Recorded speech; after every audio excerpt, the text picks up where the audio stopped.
Сәлем достар, бүгін біз сіздермен апельсин жайлы қызықты мәліметтермен бөлісетін боламыз. Ең алдымен каналға жазылып, комментарий қалдырып, лайк басып кетіңіздер. Апельсин жыл сайын жиналатын өнім. Салмағы бойынша әлемде көшбасшы. Апельсиндер Қытайда біздің заманымыздан бұрын 2,5 мың жыл бұрын өсірілді. Сіз кейбір апельсин ағаштарының 150 жылға дейін өмір сүретінін білдіңіз бе? Жер бетінде ең көп таралған цитрус жемісі ол апельсин.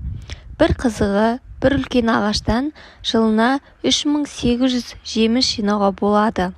Калифорния ақш заңына сәйкес адамға ванна кезінде апельсин жеуге болмайды.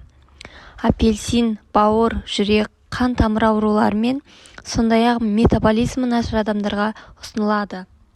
Апельсин шырыны масштабтауға қарсы тиімді құрал. Апельсин тек қызғылт сары ғана емес, сонымен қатар жасыл болуы да мүмкін. Испания аумағында 35 миллион апельсин ағаштары бар. Бүгінгі күнде